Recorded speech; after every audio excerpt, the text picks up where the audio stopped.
Hello aspirants. మనం APPSC general studies PYQ analysis సిరీస్లో present అయితే పాలిటీ పీవైక్యూస్ మనం అనలైజ్ చేస్తున్నాం కదా. So let's go into the keys and objections. And మనకి కొత్తగా ఒక పేపర్ యాడ్ అయ్యింది, ఒకసారి అది చూసేద్దాము. General studies and mental ability. మనం పాలిటీ కాబట్టి 1 సెకండ్. ఎస్, పాలిటీ క్వశ్చన్స్ చూడండి. 101 question.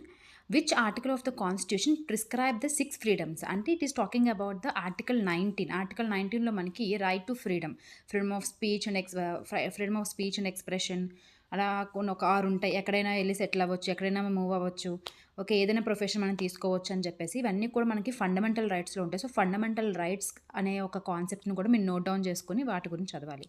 Next question, union of India.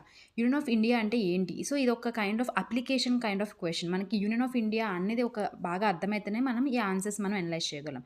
So దానికి ఆన్సర్ ఏంటంటే indissoluble union of the states, right? Indestructible union of the states. యూఎస్కి మనకి డిఫరెన్స్ ఉంటుంది, అది ఒకసారి మనం నెక్స్ట్ వీడియోస్లో ఎప్పుడైనా చూద్దాము.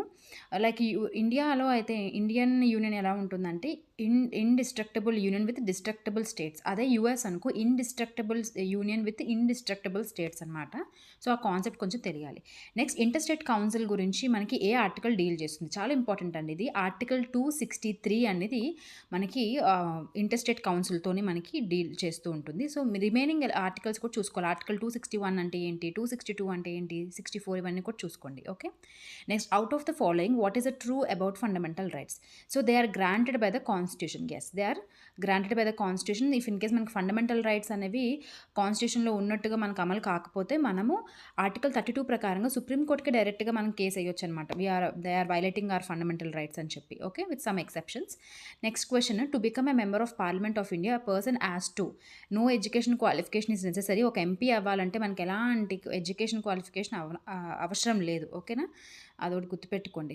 నెక్స్ట్, ద వర్డ్ సెక్యులరిజం అనేది ప్రియాంబుల్లో ఎప్పుడు యాడ్ చేసాం? సెక్యులరిజంతో పాటు మనం ఇంకొకటి కూడా యాడ్ చేసామండి, మీకు అది గుర్తుంటే చెప్పండి. It is socialism, right? Yes. So మనకి ఇంటిగ్రిటీ అనే పదం కూడా అప్పుడే యాడ్ చేసాం. ప్రియాంబుల్లో ఒకే ఒక కాన్స్టిట్యూషన్ అమెండ్మెంట్ జరిగింది, అదే 42nd constitution amendment. Next, salaries కానీ అలవెన్సెస్ కానీ సుప్రీంకోర్టు జడ్జెస్వి దేని నుంచి ఇస్తాము అంటే it's a consolidated fund of India.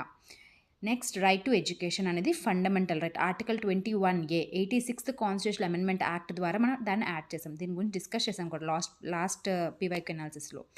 Emergency was promulgated by the president due to internal disturbances అని ఎప్పుడు యాడ్ చేశారంటే 1970. అది యాడ్ చేయడం అంటే అది ఎప్పుడు మనం అమలు చేసామంటే ఇంటర్నల్ డిస్టర్బెన్సెస్ వల్ల నేషనల్ ఎమర్జెన్సీ 1975లో చేసాం.